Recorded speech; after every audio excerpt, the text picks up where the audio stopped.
Como saben, estos últimos días se ha convertido en un tema de debate el hecho de que nos hayamos comprado una casa y también la hipoteca a 30 años que hemos suscrito para poder pagarla.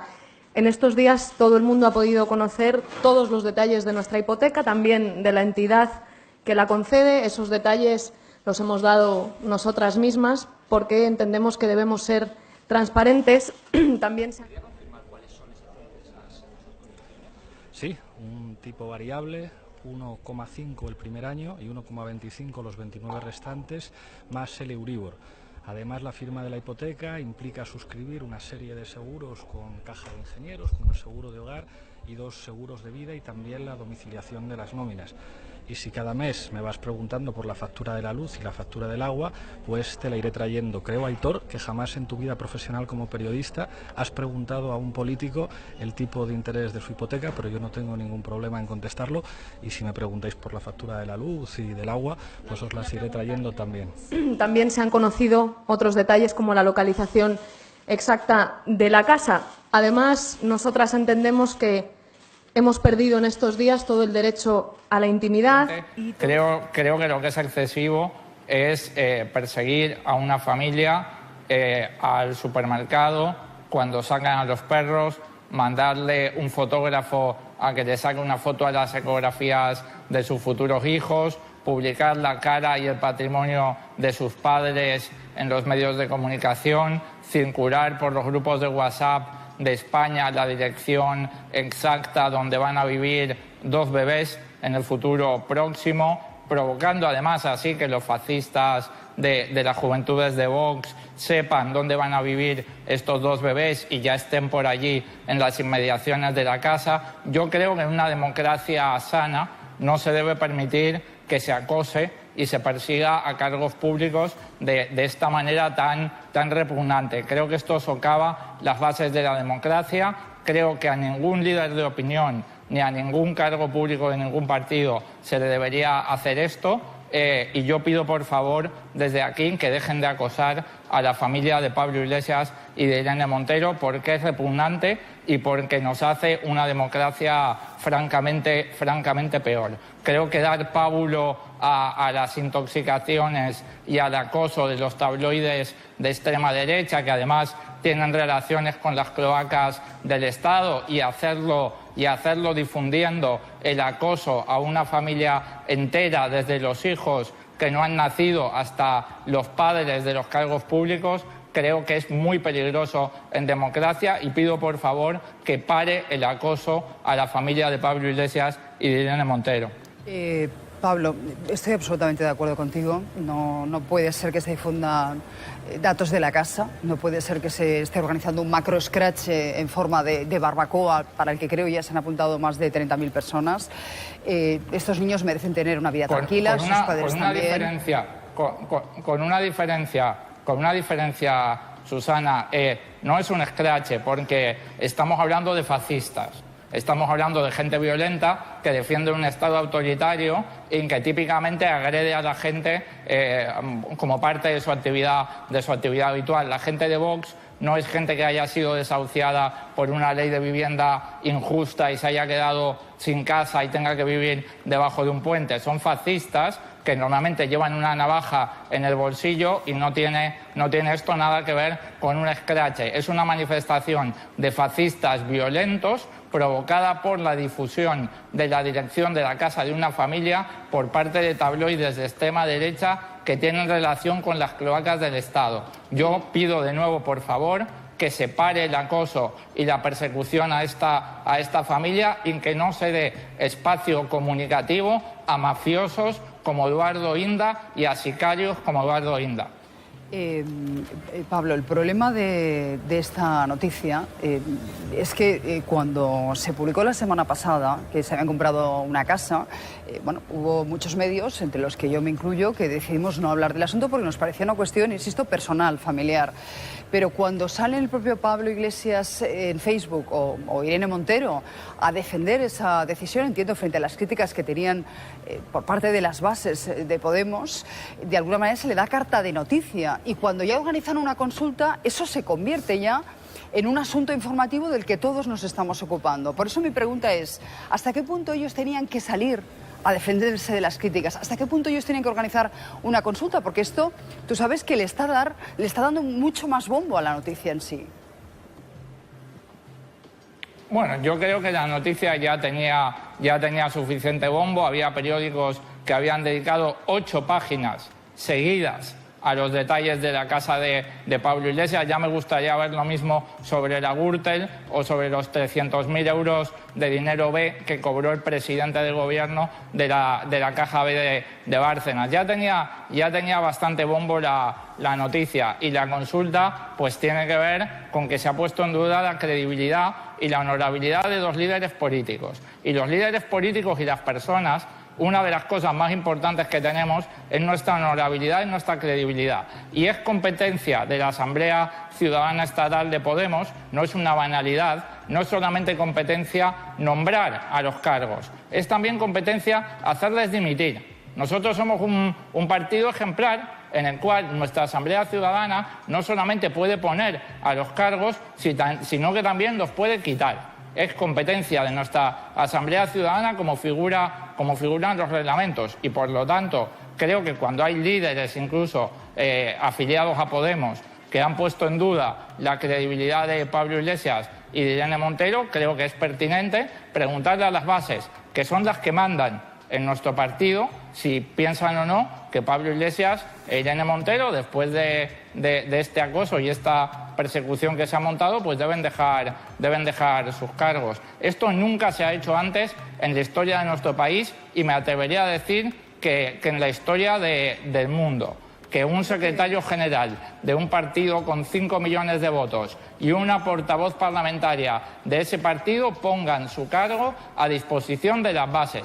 Ya me gustaría ver al señor M. Rajoy preguntándole a los afiliados del PP si les parece que eso de cobrar dinero ilegal de sobornos de grandes empresas merece que dimita como presidente del gobierno y como presidente del Partido Popular. Ya me gustaría verlo. Y todo el mundo conoce, además de los anteriores datos, decenas de fotografías de cada detalle de la vivienda, de sus habitaciones.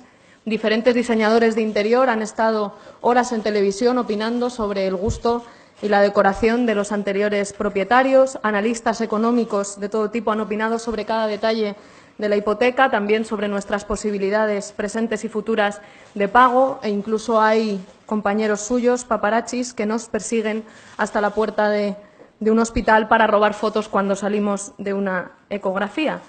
Desde que se publique esa fotografía de su ecografía, en un momento que además para todas las mujeres, yo creo que lo entenderán bien, es un momento delicado. Vas a hacerte una ecografía, no sabes si las cosas van a ir bien o mal, es una situación íntima y muy delicada.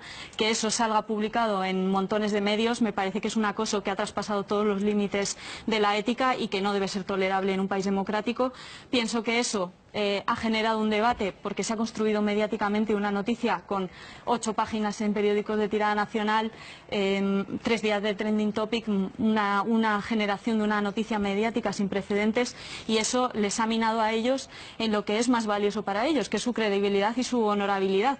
Nosotros lo dijimos desde el principio, vinimos a hacer política de manera diferente al resto de políticos. Nos hemos limitado los salarios, hemos tenido limitación de mandatos, donamos gran parte del sueldo a proyectos sociales. Ellos han cumplido ese código ético a rajatabla, y sin embargo, a pesar de todo eso, se ha visto cuestionada su credibilidad. Entonces yo creo que es legítimo que quienes tienen la competencia para nombrarles, que es la Asamblea Ciudadana de Podemos, pues haga también tome también esta decisión. No deseamos a nadie que viva una situación como esa, pero honestamente para nosotras eso es lo de menos, porque cuando decidimos meternos en política a defender las propuestas políticas que defendemos, ya sabíamos a lo que nos enfrentábamos, y sabíamos también que con nosotros no funcionan ni han funcionado nunca las reglas que funcionan con los cargos públicos del resto de formaciones políticas. Con nosotros y con nosotras se atraviesan todos los límites, y eso es algo que sabe todo el mundo. ¿Cuándo he dicho yo eso? Si llevo la lupara, disparo, me da igual, o sea, menos mal. O sea, me da exactamente igual. Tu problema, Echeminga, es que eres un analfabeto funcional. Y tú, como representante de la izquierda en Aragón, das ganas de vomitar. Falta respeto hace falta escuchar a los demás y hace falta un poquito de limpieza también, ¿eh? Un poquito de limpieza. Porque en el Congreso, en el hemiciclo, conviven muchas personas juntas. Pero Pilar, ¿qué estás diciendo? Lo que vi, les doy derecho a que vayan vestidos como les dé la gana. Faltaría más, por supuesto, pero no les doy derecho a la falta de educación, a la falta de respeto, y no les doy derecho a la demagogia, a la mentira, a que tengan corruptos en sus filas y que además algunos de ellos huelan mal. ¿Por qué no lo voy a decir? Monedero. Ustedes ven que le hace falta un buen jabón Lagarto.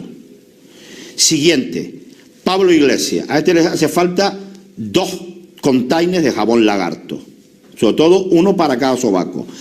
Ven ustedes a la eminencia esta, que es la portavoz de Podemos en Andalucía. Esta no ve un jabón el pelo ese. Ven al fulano que tiene una... No lo conocía. La carita del fulano, este es asturiano, creo, también de Podemos. Ven a nuestro representante, que estas rastras le entra el jabón este, y yo creo que el Lagarto sale corriendo. Esto es un cochino negro de raza. Miren la frente y ese fleco lleno de grasa, muy hediondo. Otra que ve, le gusta menos el agua, que bueno, esta le dan un chingo con una manguera y las ronchas se la comen viva. No, por favor. No, digo, si vamos a lo personal, está usted muy gordita para el hambre que se pasa. Pero no es necesario. Claro. Yo quiero verle a Pablo Iglesias dar biberones, muchos, y en el Congreso además. Y ella dando de mamar a los dos a la vez. No. Ella tiene que dar de mamar y él tiene que darle un biberón de leche materna situado en la misma posición que se pondría ella al mamar. Si no, no hay conciliación. Se debería hacer un injerto de una bolsa marsupial. También, aquí, que bombee. Solo de la izquierda. Si no, aquí no hay conciliación y no hay igualdad. Pues entonces que... Bueno, y esa es otra. Claro, decías tú, ¿quién va a ser el favorito? Claro. Claro, porque al que pongan a la izquierda ya empezamos con favoritismo. Hay que ir cambiando, siempre. Hay que amamantar siempre primero de un lado, hay que empezar siempre por un lado distinto. Teodulfo es un buen nombre para uno de los niños de Pablo Iglesias. Yo propongo que a los hijos de Pablo Iglesias e Irene Montero les llamen Borja Mari y Pocholo. No. Y Ócico. No, que eso no era Emeterio y Celedonio, como los santos de Calahorra. Pelayo y Rodrigo no eran comunistas, un respeto. Teodulfo mejor. Oye, ¿y si lo dejamos en Zipizape? Oye, no, porque eran simpáticos. Será Izapa. Zipizapa. O Zape y Zapa. Zipo y Zapa, bueno, que hay que ser paritario. Perdón, además ya me parece muy mal lo que estáis haciendo de ponerle sexo al niño. Claro. Él decidirá su género. Claro. Él decidirá. Es que no tienen sexo ni sexa.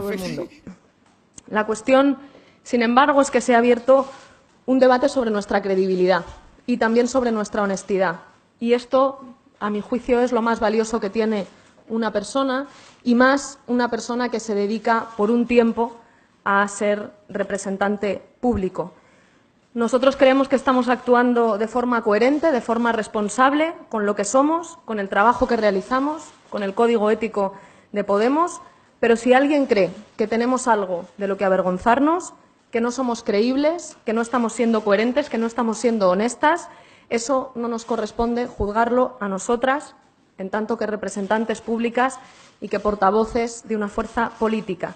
Es la gente de Podemos, los inscritos y las inscritas, que son también quienes nos colocaron en estas responsabilidades, los que deben valorarlo.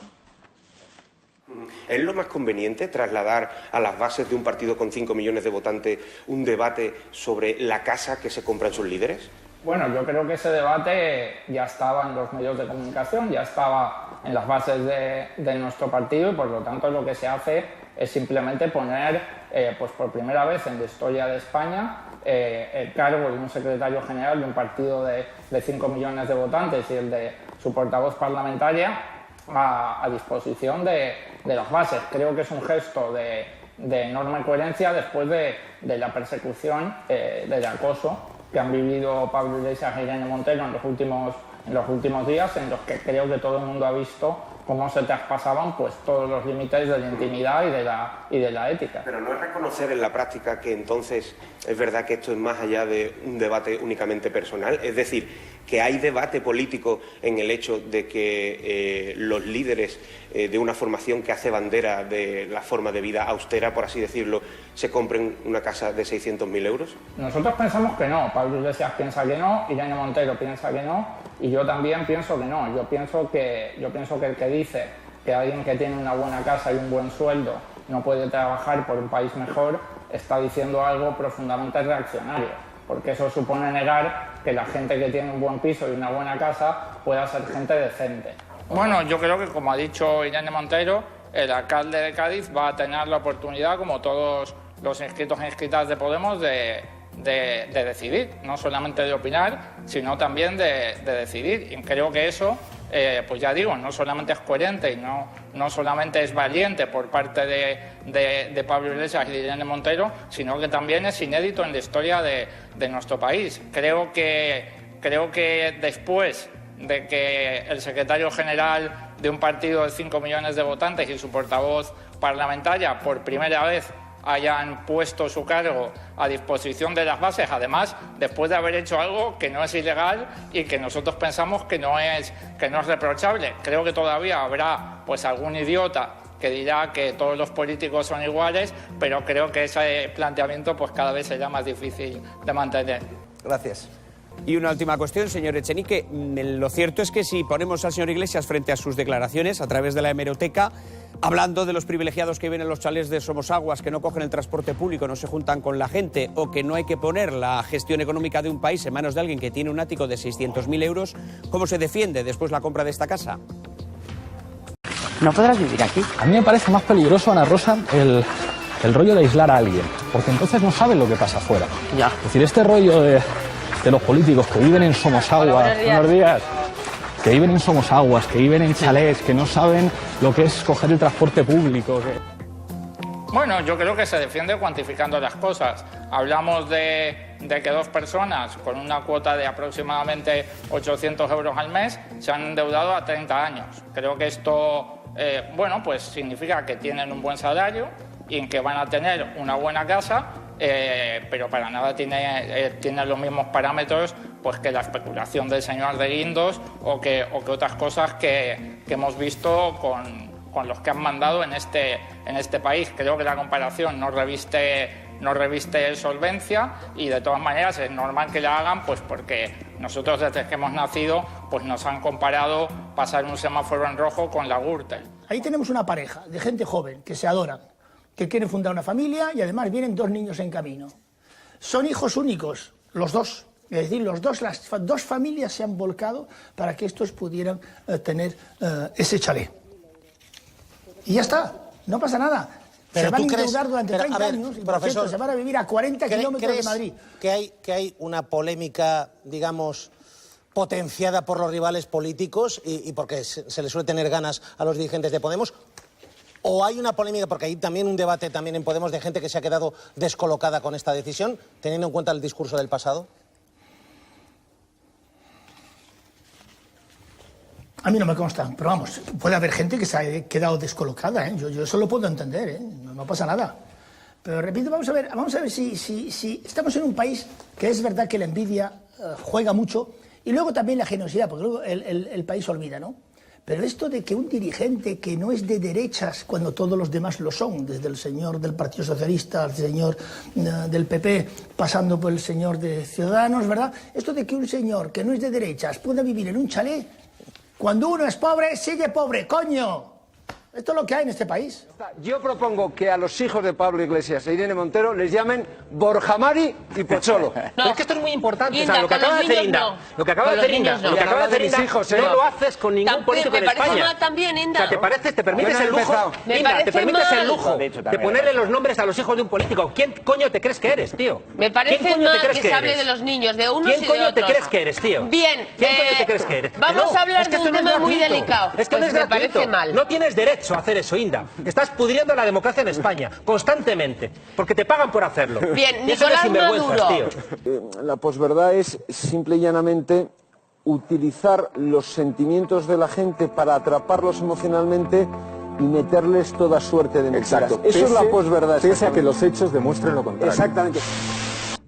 Señor Inda, ¿guarda usted información que haría temblar los cimientos de este país? Sí. Comunidad de vecinos. ¿Cuánto te ha costado? Comunidad de 111 vecinos, euros. pero si no tienen vecinos. Impuesto de bienes inmuebles. Pero si no tienen vecinos, ¿cómo van a pagar comunidad de vecinos? Igual es una urba. ¿Me dejáis No es una urba. ¿Me dejáis terminar? Es una calle. ¿Puedo terminar? Pero no digas mentiras, Inda. ¿Puedo hablar? Qué bien haces tu trabajo. ¿Puedo hablar? Gracias, Monedero. Muy buenas a todos, soy David Santos, algunos de vosotros ya me conocéis, para los que no me conocéis soy el creador del evento Barbacoa Inauguración en la mansión de Pablo Iglesias e Irene Montero. Esa persona que señalaba con el dedo a todo el mundo, llamándole casta y diciendo que si se iban a vivir en un chalet apartado de la ciudadanía, perdían el contacto con los ciudadanos y eso era peligroso. Pero parece que en este país, una vez más, se impone la hipocresía. Señora Cifuentes ahora mismo tiene que demostrar ese trabajo. Muchas gracias.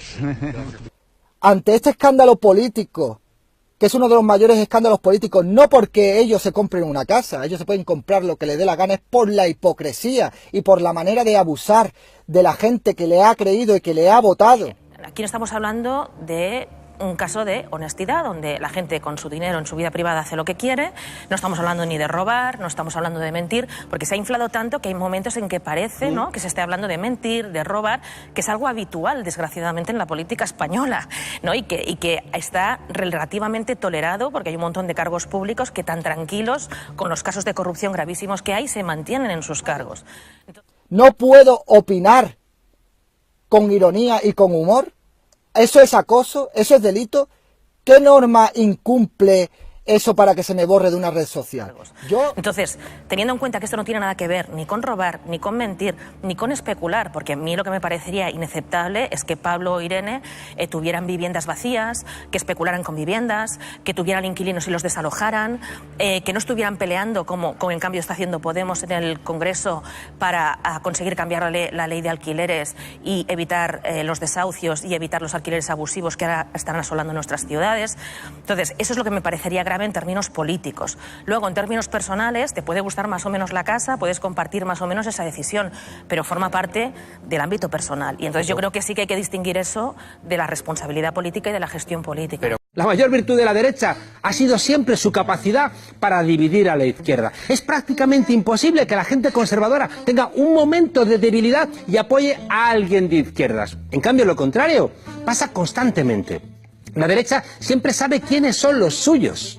Decía Malcolm X que si no estáis prevenidos ante los medios de comunicación, te harán amar al opresor y odiar al oprimido. Ser revolucionario en el siglo XXI no tiene nada que ver con esos aprendices de intelectuales que siempre están enfadados, levantan mucho la voz y hablan solo para iniciados. Ser un revolucionario en el siglo XXI pasa, en primer lugar, por tener firmeza ante las matrices de opinión de la derecha, porque ser revolucionario es hacer posible lo imposible. Esa puerta de escuchar los argumentos de la derecha no solamente sirven para derrotarte, sino también para ganarte para su causa y enfrentarte a los tuyos. De lo contrario, terminarás creyendo que tener una casa que van a pagar entre dos personas, que para bien o para mal son hijos únicos, a lo largo de 30 años, es decir, 800 euros por cabeza cada mes, se convierte por arte de magia en un delito. Y triunfan los sinvergüenzas porque dicen, ¿veis cómo todos somos iguales? Y entonces nos olvidamos de que los sinvergüenzas son los que han quebrado las cajas de ahorro, robado el agua del canal de Isabel II, atascado los hospitales y las escuelas de toda España. Son los que se inventan carreras y máster solo para decir que son mejores que nosotros. Son los que desfalcan incluso cuando son gerentes del Fondo Monetario Internacional. Son los que se roban hasta las curvas de la M45. Son los que hacen aeropuertos sin aviones, los que se quedan el dinero de la cooperación. Son los que mangan el dinero de la visita del Papa. Son los que tienen el dinero en paraísos fiscales, los que se enriquecen como locutores de las emisoras de la Iglesia, cada vez que tú pones la X en la casilla de la Iglesia. Un dinero que, por cierto, va a su bolsillo y no va ni a la cooperación ni a Cáritas. Tampoco nos acordamos de los que pagan sobresueldos en B, o de los que han ido a las elecciones con dinero negro, haciendo trampa al resto de los partidos. Pensad de qué habéis hablado hoy, y si no habéis tenido tiempo de recordar que Pablo Casado es un mentiroso igual que lo es Esperanza Aguirre, si no habéis hablado de que en Gaza están asesinando a gente, de que al juez Llarena le viene muy grande el juicio a la Generalitat, de que Torra es un xenófobo enajenado, de que Rivera quiere mandar los tanques a Barcelona o de que hay otra vez una burbuja especulativa en España y que los alquileres están imposibles, igual estáis empezando a mirar con buenos ojos al opresor y con mala cara al oprimido. Los poderosos hacen muy bien su trabajo, desobedientes. Un favor, no se lo pongáis fácil. bienvenidas a la frontera.